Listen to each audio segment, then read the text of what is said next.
મુંબઈમાં યોજાયેલી વિપક્ષી ઇન્ડિયા ગઠબંધનની ત્રીજી બેઠકમાં કેટલાક મહત્વપૂર્ણ નિર્ણય લેવામાં આવ્યા છે। વિપક્ષી ગઠબંધને 13 સભ્યોની સમન્વય સમિતિના ગઠનની જાહેરાત કરી છે।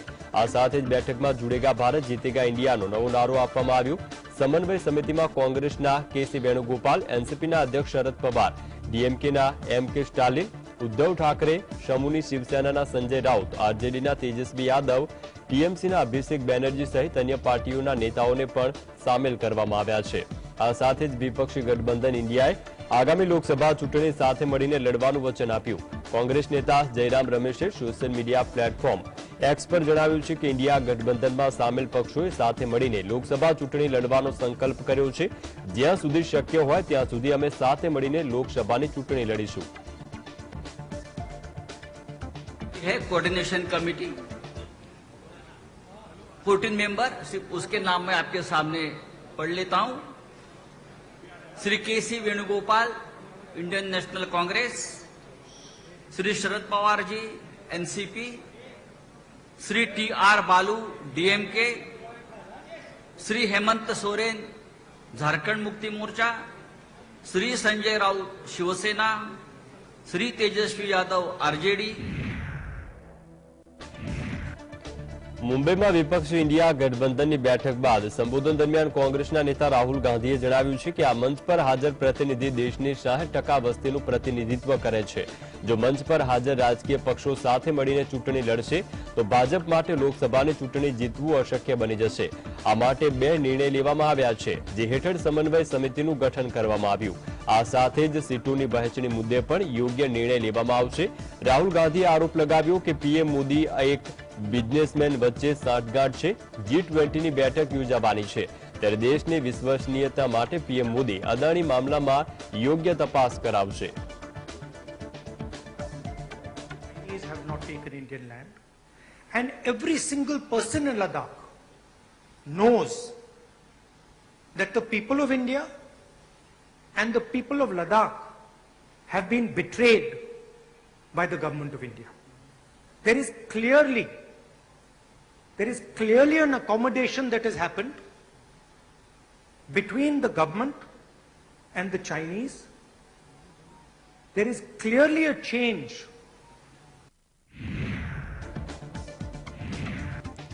કોંગ્રેસ અધ્યક્ષ મલ્લિકાર્જુન ખડગેએ કહ્યું છે કે અમને ખબર નથી કે પીએમ મોદીએ સંસદનું વિશેષ સત્ર કેમ બોલાવ્યું છે। મણિપુર સળગી રહ્યું હતું ત્યારે વિશેષ સત્ર ન બોલાવ્યું। લોકો કોરોનાને લઈને ચિંતિત હતા, પછી બોલાવવામાં ન આવ્યું, પછી હવે શું થયું?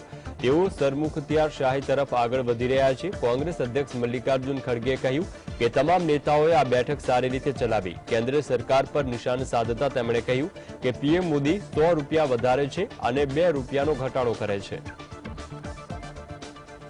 उन्होंने तो हमेशा मोदी जी झूठ बोलते ही रहते हैं, लेकिन लोग उनको सच समझते हैं। लेकिन अभी भी मराठी में कहावत है, खोटा बोला पण रेटून बोला, तो ऐसा उनका है। इसीलिए सब झूठ बोलते जाते हैं, लोगों में भ्रम डालते हैं, तो वो सबको हमको एक्सपोज करना है, हम करते रहेंगे। વિપક્ષી ગઠબંધનની મુંબઈમાં 2 દિવસીય માટે બેઠક યોજાઈ હતી। તેમાં કુલ 28 પાર્ટીઓ સામેલ થઈ। આ બેઠકમાં સમાપન થતા કોંગ્રેસ અધ્યક્ષ મલ્લિકાર્જુન ખડગેએ કેન્દ્ર સરકાર પર નિશાન સાધતા પત્રકાર પરિષદમાં નિવેદન આપ્યું। તેમણે કેન્દ્ર સરકારને તાનાશાહી સ્થાપિત કરવાનું હોવાનું જણાવ્યું। મણિપુર હિંસા સમયે, કોરોના સમયે, ચીન દ્વારા ભારતીય ક્ષેત્ર પર હક જાહેર કરવા સમયે, નોટબંધીના સમયે આ તમામ કપરી સ્થિતિઓમાં સંસદમાં વિશેષ સત્ર બોલાવવામાં આવ્યું ન હતું, તો ત્યારે વિપક્ષી ગઠબંધન પછી તુરંત કેમ સંસદ સત્ર યોજવામાં આવ્યું તે સહિત તેમણે વધુમાં કહ્યું છે કે પીએમ ક્યારે પણ ગરીબોને મદદરૂપ થશે નહીં, તે માત્ર ઉદ્યોગપતિઓ માટે કામ કરશે।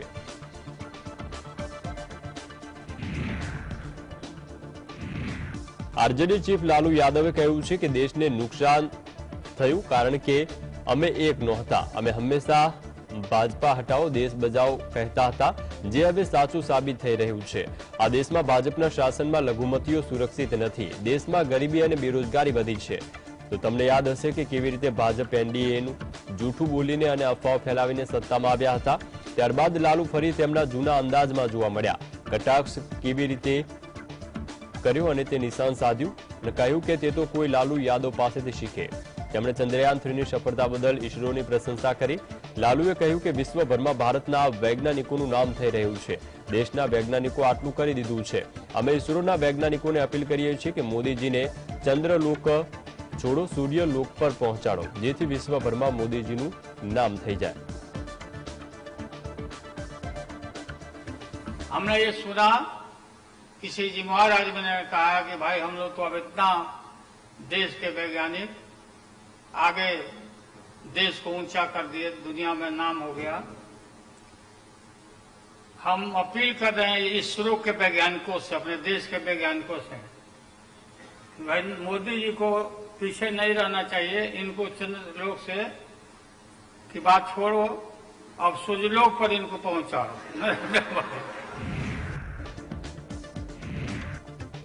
सीपीआईएम पार्टीना नेता सीताराम येचुरीए दावो कर्यो छे के विपक्षी इंडिया गठबंधनना कारणे सांप्रदायिक ताकतोमां गभराहटनो माहोल छे।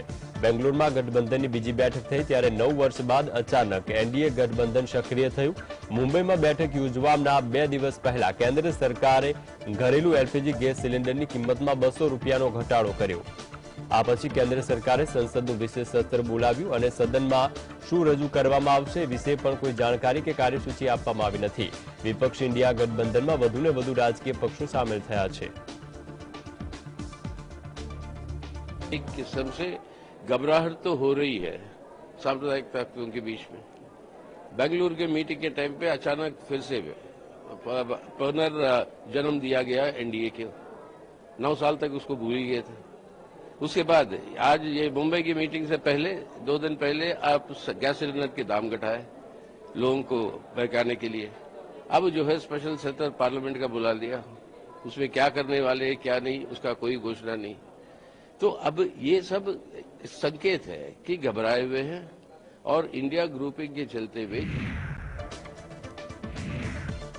विपक्षी इंडिया गठबंधन विषे बात करता महाराष्ट्रना उपमुख्यमंत्री देवेन्द्र फडणवीसे जणाव्युं के आ बधा राजा लोको छे। बैठक 5 स्टार के 7 स्टार होटल में करे तेना पर हूँ टिप्पणी करीश नहीं। सवाल मात्र आटलो छे के विपक्षी गठबंधननो एजेंडा शुं छे। फडणवीसे दावो कर्यो छे के वडाप्रधान मोदीना डरना कारणे आ विपक्षी दळो एकजूट थया छे। आ लोकोने डर छे के त्रीजी वार पीएम मोदी वडाप्रधान तरीके चूंटाई आवशे तो तेमने कोई पण प्रकारनी तक मळशे नहीं। विपक्षी गठबंधनना लोको वडाप्रधान पदना उम्मीदवार नक्की करी शक्या नथी। એટલું જ નહીં, તેઓ પોતાના ગઠબંધનના લોગો વિશે પણ નિર્ણય હજુ સુધી લઈ શક્યા નથી। सारे लोग जो है ये राजा लोग हैं। 5 स्टार में करे 7 स्टार में करे, मैं उसके ऊपर कोई टिप्पणी नहीं करूंगा। सवाल इतना ही है कि आपका एजेंडा क्या है। मोदी जी से डरकर ये सारे लोग एक साथ आए हैं। इनको सबको ये डर है कि तीसरी बार मोदी जी चुनकर आए तो इनकी दुकानदारियां पूरे तरीके से बंद हो जाएगी। प्रधानमंत्री तो छोड़ दीजिए, अपना लोगो क्या होगा ये भी ये लोग तय नहीं कर पा रहे। तो ऐसे लोग देश को क्या चलाएंगे। महाराष्ट्रना नायब मुख्य प्रधान देवेन्द्र फडणवीसे विरोध पक्षना इंडिया गठबंधन ने एजेंडा विनाનું ગણાવ્યું અને કહ્યું કે તેનો એકમાત્ર ઉદ્દેશ્ય વડાપ્રધાન નરેન્દ્ર મોદીને પદ પરથી હટાવવાનો છે। તે જ સમયે ભાજપના મહારાષ્ટ્ર એકમના વડા ચંદ્રશેખર બાવનકુલેએ ઇન્ડિયા જોડાણને પ્રાણીઓનું ટોળું ગણાવ્યું। બદલમાં ફડણવીસે કહ્યું હતું કે મોદી એકવાર લોકોના મનમાં જગ્યા બનાવી લે પછી ભલે તે 36 નહીં પરંતુ 100 પાર્ટીઓ એકસાથે આવે તો પણ તેમને હટાવી શકાય નહીં। તેઓ તેમની સખત મહેનત, ગરીબી તરફી નીતિઓ અને તેમના કામ પ્રત્યેના સમર્પણને કારણે લોકોના હૃદયમાં વસી ગયા છે। ફડણવીસે દાવો કર્યો હતો કે ભારત ગઠબંધનના સભ્યો તેમના રાજકીય હિતોને બચાવવા માટે ભેગા થયા છે। બીજેપી નેતાએ કહ્યું કે 5 રાજકીય પક્ષોએ પહેલેથી જ વડાપ્રધાન પદ માટે ઉત્સુકતા દર્શાવી છે તો તેઓ કોઈ નામ ફાઇનલ કરે તો પણ તે નામ લોકોને સ્વીકાર્ય હોવું જોઈએ। सारे लोग मुंबई में आए हैं, इनका केवल एक एजेंडा है, मोदी जी को हटाओ। और ये एजेंडा क्यों है? क्योंकि सारी परिवारवादी पार्टियों की दुकानों को ताला लगाने का काम मोदी जी के कारण हो रहा है। जो पार्टियां इनके परिवार की सेवा करती थी उन पार्टियों को लोग नकार रहे हैं।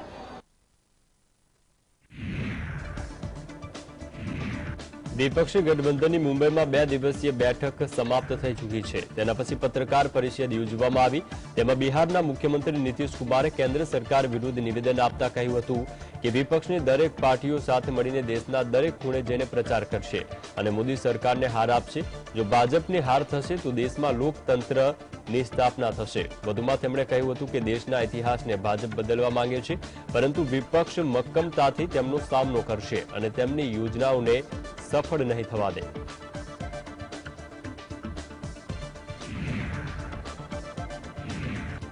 કોંગ્રેસ નેતા સંદીપ દીક્ષિતે જણાવ્યું હતું કે જો વિપક્ષી ઇન્ડિયા ગઠબંધનની બેઠકમાં કંઈ થવાનું નથી તો ભાજપ આટલી ચિંતિત કેમ છે. ભાજપના નેતા વિપક્ષી ગઠબંધન વિશે વારંવાર નિવેદન કેમ આપી રહ્યા છે. ભાજપ વિપક્ષી દળોની બેઠકથી ડરી રહી છે. જ્યારે કોઈ વ્યક્તિ કોઈ વસ્તુથી ડરે છે ત્યારે તે પોતાના લોકોને આગળ કરે છે. વિપક્ષી ઇન્ડિયા ગઠબંધનની બેઠકમાં કુલ 28 રાજકીય પક્ષોના પ્રતિનિધિઓએ હાજરી આપી હતી. कुछ होने वाला नहीं है तो इतने बयान क्यों दे रहे हो भाई? मुझे तो ये नहीं समझ में आता. अगर इस अलायंस का कोई मतलब नहीं है, केवल एक चाय पार्टी है, तो चाय पार्टियां तो बहुत होती हैं. हर चाय पार्टी पर बीजेपी थोड़ी सी टूट पड़ती है. रोज सवेरे से शाम तक इंडिया अलायंस के खिलाफ बयान दे रहा है. बंबई की मीटिंग ना हुई मतलब क्या तूफान हो गया कि हर आदमी को उस पर. अगर बंबई की मीटिंग का कोई मतलब नहीं है, इस अलायंस से कुछ हो नहीं रहा है, तो आप अपना काम करो. काहे परेशान हो रहे हो? अब सीधी बात है ना कि परेशानी क्या, डर लग गया है. जब घबराता है आदमी किसी चीज से तो फिर पूरी की पूरी फौज उसमें लगा देता है. શિવસેનાના સાંસદ પ્રિયંકા ચતુર્વેદીએ કહ્યું છે કે મને ખાતરી છે કે ચર્ચા પછી વ્યાપક નિર્ણય લેવામાં આવશે. લોકો મોંઘવારીથી પરેશાન છે. વન નેશન વન ઇલેક્શન પર પ્રિયંકા ચતુર્વેદીએ કહ્યું કે આ મુદ્દા પર એક સમિતિની રચના કરવામાં આવી છે. હું પૂછું છું કે મહિલા સુરક્ષા, ખેડૂતોના અધિકારો, મહિલા આરક્ષણ, બેરોજગારી પર સમિતિ ક્યારે બનાવવામાં આવશે. સમિતિઓ અહેવાલ આવી ચૂક્યા છે અને તે સમિતિના અહેવાલ કહે છે કે 5 સુધારા કરવા પડશે. बढ़ते बेरोजगारी पर है, चिरमराई हुई अर्थव्यवस्था पर है, चाइना जिस तरीके से अग्रसर हो रहा है उस पर है. ये सारी देश की चिंता है. अगर ये स्पेशल सेशन उसको एड्रेस करता है तो ये स्वागत योग्य है, वरना अपना एजेंडा चलाने के लिए, सत्ता में कायम रहने के लिए काम करता है या इन मुद्दों से ध्यान भटकाने का काम करता है, तो दिखाता है भारतीय जनता पार्टी तिलमिलाई हुई, घबराई हुई पार्टी है. મધ્યપ્રદેશના પૂર્વ મુખ્યમંત્રી અને કોંગ્રેસના નેતા કમલનાથે વન નેશન વન ઇલેક્શન પર પ્રતિક્રિયા આપતા જણાવ્યું છે કે આ પ્રક્રિયા અસંભવ નથી, પરંતુ તેના માટે બંધારણમાં સુધારાની સાથે રાજ્યની મંજૂરીની પણ જરૂર પડશે. ભાજપ હરિયાણા અને મહારાષ્ટ્રમાં સદનમાં પ્રસ્તાવ પસાર કરીને વિધાનસભા ભંગ કરી શકે છે, પરંતુ વિધાનસભાના કાર્યકાળને આવી રીતે ઘટાડવું યોગ્ય નથી. બિન ભાજપ શાસિત રાજ્યમાં અશક્ય થાય તેવી શક્યતાઓ ઓછી લાગે છે. કેન્દ્ર સરકાર કાયદા પંચના રિપોર્ટને ટાંકીને જણાવ્યું હતું કે દેશમાં અલગ અલગ ચૂંટણી યોજવાની સરકારની તિજોરી પર બોજ પડે છે. બંધારણના વર્તમાન માળખા પ્રમાણે દેશમાં એક સાથે ચૂંટણી યોજવી શક્ય નથી અને તે માટે કાયદા પંચના અહેવાલમાં બંધારણમાં સંશોધનની ભલામણ કરવામાં આવી છે. ये केवल संविधान में संशोधन राज्यसभा और लोकसभा में हो जाए इससे संभव नहीं. राज्यों को भी स्वीकृति देनी पड़ेगी. पर जो राज्य बीजेपी के हैं वो वहाँ अपनी विधानसभा बंद कर सकते हैं, जैसे कि हरियाणा हो गया, महाराष्ट्र हो गया. ये योगी सरकार वो तो एक लाइन का आपको कैबिनेट में प्रस्ताव पास करना है कि विधानसभा बंद हो जाए.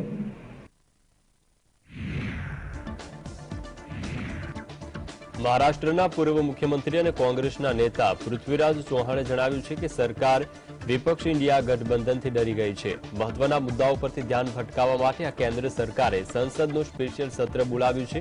ગણેશ ચતુર્થીના પાવન તહેવાર દરમિયાન આ સત્ર બોલાવવાની શું જરૂર પડી? કેન્દ્ર સરકાર હિન્દુઓની લાગણીને જાણતી નથી. વન નેશન વન ઇલેક્શન વિશે તેમણે કહ્યું કે કેન્દ્ર સરકાર ઈચ્છે ત્યારે ચૂંટણી યોજી શકે છે.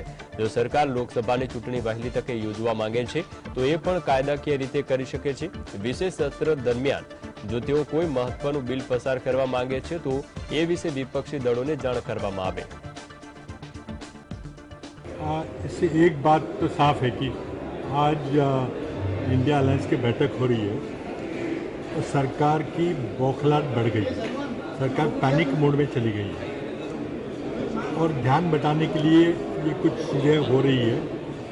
मुझे तो बड़ा आश्चर्य लग रहा है कि 5 दिन का विशेष सत्र पहली बार, जब भी कोई इमरजेंसी नहीं है, कोई आवश्यकता नहीं है, हमारा शीतकालीन सत्र तो नवंबर दिसंबर में होता ही है, तो ये गणेश चतुर्थी के त्योहार के बीच में ये सत्र लाने की क्या जरूरत है? કેન્દ્ર સરકારે ફરી એકવાર મોટો નિર્ણય કરતા એક દેશ એક ચૂંટણી માટે સમિતિની રચના કરી છે। આ સમિતિનું નેતૃત્વ પૂર્વ રાષ્ટ્રપતિ રામનાથ કોવિંદને સોંપવામાં આવ્યું છે। આ સમિતિ તમામ કાનૂની પાસાઓ પર ધ્યાન કેન્દ્રિત કરશે, લોકોના અભિપ્રાય પણ મેળવશે। આ સમિતિમાં કયા કયા સભ્યોને સામેલ કરવામાં આવશે તે અંગે ટૂંક જ સમયમાં નોટિફિકેશન જાહેર કરવામાં આવી શકે છે। કેન્દ્ર સરકારે 18 થી 22 સપ્ટેમ્બર સુધી સંસદનું વિશેષ સત્ર બોલાવ્યું છે। એવી ચર્ચા છે કે સરકાર સંસદમાં વન નેશન વન ઇલેક્શન માટે બિલ લાવી શકે છે।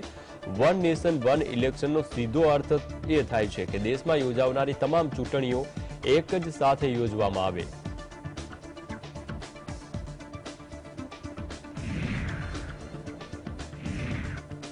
समाजवादी पार्टीना सांसद राम गोपाल यादवे जणाव्યું છે કે કેન્દ્ર સરકાર સંસદીય પ્રણાલીના નિયમોનું ઉલ્લંઘન કરી રહી છે। જો કેન્દ્ર સરકારે સંસદનું વિશેષ સત્ર બોલાવવાની માંગણી કરી તો આ મુદ્દે વિપક્ષી દળોને આ મુદ્દે જાણ કરવી જરૂરી હતી, પરંતુ વર્તમાન સમય એવો છે કે વિપક્ષી દળોના નેતાઓ અને સાંસદ સભ્યોને જે સ્પેશિયલ સત્રમાં એજન્ડા અને કાર્યસૂચિ વિશે કોઈ ખ્યાલ નથી। વન નેશન વન ઇલેક્શન કમિટીના અધ્યક્ષ તરીકે પૂર્વ રાષ્ટ્રપતિ રામનાથ કોવિંદની નિમણૂકની સંભાવના વિશે વાત કરતા સમાજવાદી પાર્ટીના નેતાએ જણાવ્યું કે પૂર્વ રાષ્ટ્રપતિને કોઈ પણ પદ પર નિમણૂક ન આપવી જોઈએ। પહેલા વન નેશન વન ઇલેક્શન પર ચર્ચા થવી જોઈએ અને ત્યાર પછી જ નિર્ણય લેવો જોઈએ। था तो ये मर्यादा के अंदर होता केंद्र सरकार के कि वो विपक्ष की सारी पॉलिटिकल पार्टी से एक इनफॉर्मल सही लेकिन बातचीत कर लेना चाहिए था। अब किसी को कुछ पता नहीं क्या है, वरना जब सेशन बुलाया जाता तो बाकायदा उसकी क्या कार्यसूची है, किस किस दिन से बैठेंगे, उसमें क्या डिस्कशन होगा, कौन से बिल हैं, क्या चीज है, कौन से प्रस्ताव हैं, क्या रिजोल्यूशन है, कुछ भी किसी को नहीं मालूम। जैसे बिल्कुल गांव का प्रधान कोई अपनी मीटिंग बुला ले, जब जो चाहे सो लिख ले, वही स्थिति है इस गवर्नमेंट की।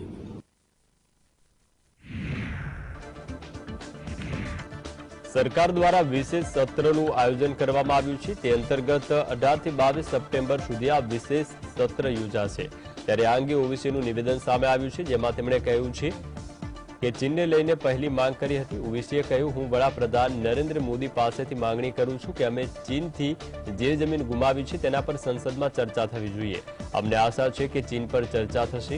સાથે જ તેમણે નીરજ ચોપડા અને ઇસરોના ચીફને સન્માન કરવાની વાત કહી। તેમણે ત્રીજી માંગણી કરતા જણાવ્યું કે ભારતીય ટીમને સંસદમાં બોલાવવી જોઈએ, જેથી તેમનો આત્મવિશ્વાસ વધે। चीन हमारी भारत की 2000 स्क्वायर किलोमीटर पर कब्जा करके बैठा है और चीन डेप्सांग डेमचाक को छोड़ नहीं रहा है। चीन हमको पेट्रोलिंग राइट्स नहीं दे रहा है गोगरा में, हॉट स्प्रिंग्स में, पोंगसोंगसू लेक में।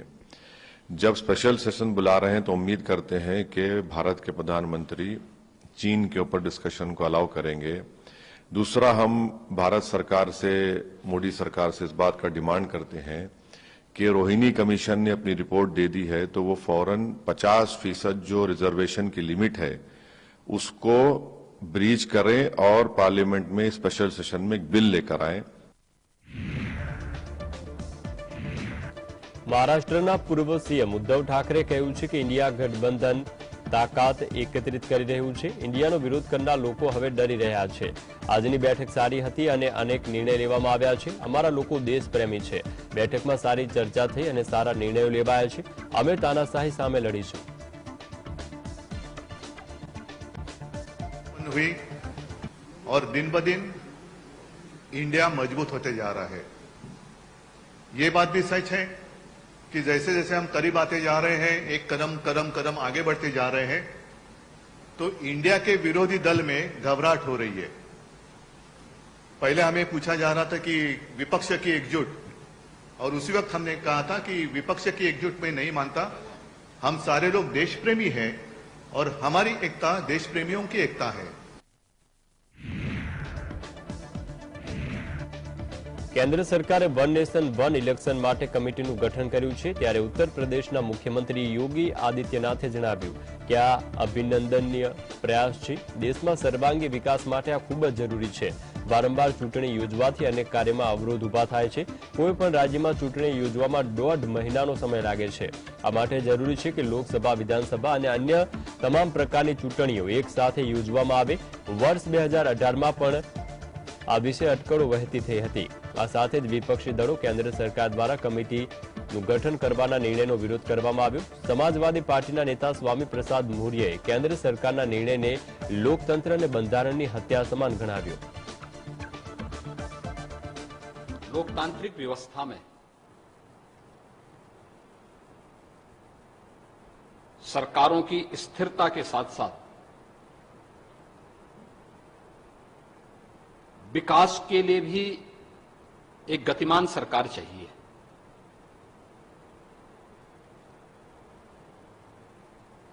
और इस देश से वन नेशन वन इलेक्शन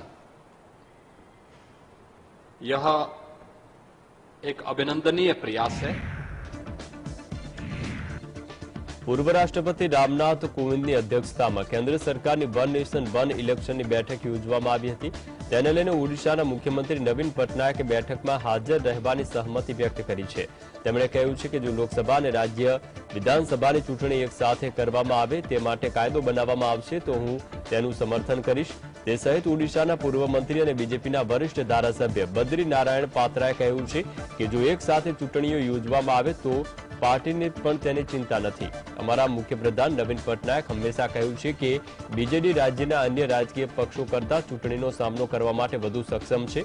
વધુમાં કહ્યું કે કેટલાક રાજ્યમાં તાજેતરમાં જ વિધાનસભાની ચૂંટણીઓ યોજાઈ હતી।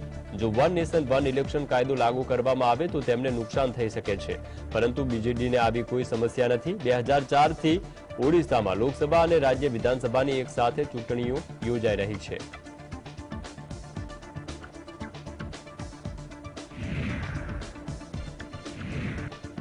સંરક્ષણ પ્રધાન રાજનાથ સિંહે ઇન્ડિયા ગઠબંધન અંગે વિપક્ષ પર આકરા પ્રહારો કર્યા છે। તેમણે કહ્યું છે કે વિપક્ષી નેતાઓને તેમના ઇન્ડિયા ગઠબંધનના નામ પર જ વિશ્વાસ છે, કારણ કે આ તો એકમાત્ર ઉપાય છે। તેમણે વિપક્ષી ગઠબંધન માટે હિન્દી રૂઢિપ્રયોગ ના બદલે અને બડે નામ બડે અને દર્શન છોટેનો ઉલ્લેખ કર્યો। રાજનાથ સિંહે કહ્યું છે કે વિપક્ષી પાર્ટીઓએ ઇન્ડિયા ગઠબંધનનું જે આખું બંધન બનાવ્યું છે, ઇન્ડિયા એક અદ્ભુત નામ છે, પરંતુ આ નામ બીજું કંઈ નહીં પણ મોટું અને ફિલોસોફી નાની છે। આ લોકો માટે નામ જ એકમાત્ર આધાર બચે છે। તેઓ આ નામનો ઉપયોગ કરીને નદી પાર કરવા માંગે છે, પરંતુ માત્ર આ નામનો ઉપયોગ કરીને નદી પાર નહીં કરી શકાય। માત્ર નામથી વમણ પાર કરવું શક્ય નથી। આ માટે કર્મ જરૂરી છે। તેમણે કહ્યું કે ભારત હવે પહેલા જેવું રહ્યું નથી। ભારત હવે શક્તિશાળી બન્યું છે અને વૈશ્વિક સ્તરે પણ ભારતે વિકાસ સાધ્યો છે।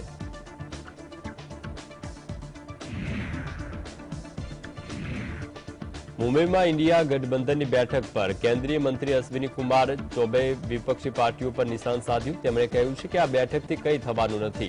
આ ભ્રષ્ટાચારીઓનો મેળાવડો છે। આ લોકો શું કરશે? તેઓ માત્ર પોતાની ખુરશી માટે તરસ્યા છે। કેટલાક વડાપ્રધાન છે, દેશમાં મંત્રીઓ બનશે। દેશે નક્કી કર્યું છે કે દેશમાં એક જ વડાપ્રધાન હશે। નરેન્દ્ર મોદી દેશના આગામી વડાપ્રધાન હશે। આ ઇન્ડિયા ગઠબંધન ગુંડાઓનું ષડયંત્ર છે। તે બધા ગુંડાઓ છે। મહત્વનું છે કે હાલ વિપક્ષી ઇન્ડિયા ગઠબંધનને લઈને આખા દેશનું રાજકારણ ગરમાયું છે, જ્યારે સત્તા પક્ષ અને વિપક્ષ એકબીજા પર આકરા પ્રહારો કરી રહ્યા છે। ये इंडिया गठबंधन ये ठगबंधनों का साजिश है। ये सारे ठग है। ये फतिंगा गांधी है। ये फतिंगा अपने आप खत्म हो जाता है। બાબા બર્ફાનીની અમરનાથ યાત્રા ચડી મુબારક પૂજા સાથે પૂર્ણ થઈ છે। આ વખતે લગભગ 4 લાખથી વધુ ભક્તોએ બાબા બર્ફાનીના દર્શન કર્યા છે। અમરનાથ યાત્રાની ચડી મુબારક ગઈકાલે પવિત્ર ગુફામાં પહોંચી હતી। સૂર્યોદય પહેલા ચડી મુબારકને પવિત્ર મંદિર પર લઈ જવામાં આવી। આ વર્ષે તીર્થયાત્રા પણ પવિત્ર ગુફામાં ભગવાન શિવની પૂજા અર્ચના સાથે પૂર્ણ થઈ। ચડી મુબારક બુધવારે શેષનાગથી પંજતરણી માટે રવાના થઈ ગઈ હતી। ગઈકાલે પંજતરણીથી ચડી મુબારક પવિત્ર ગુફામાં પહોંચી અને પૂજા અને દર્શન સાથે બાબા અમરનાથની 62 દિવસની યાત્રા પૂર્ણ થઈ। એક અધિકારીએ જણાવ્યું કે તીર્થયાત્રીઓનો છેલ્લો જથ્થો 23 ઓગસ્ટે પવિત્ર ગુફા માટે રવાના થયો હતો। તેમણે કહ્યું કે યાત્રાની શરૂઆત સાથે જ યાત્રિકોમાં અનેરો ઉત્સાહ જોવા મળ્યો। ગત વર્ષે લગભગ 3 લાખ શ્રદ્ધાળુઓએ બાપા બર્ફીનાના દર્શન કર્યા હતા, જ્યારે આ વર્ષે 4.42 લાખ ભક્તોએ ભોલેનાથના દર્શન કર્યા છે। પવિત્ર છડી મુબારક વિધિ વાર્ષિક અમરનાથ યાત્રાના સમાપનને ચિહ્નિત કરે છે। યાત્રા પૂર્ણ થયા બાદ યાત્રાના બંને રૂટ પર સફાઈ અભિયાન હાથ ધરવામાં આવે છે।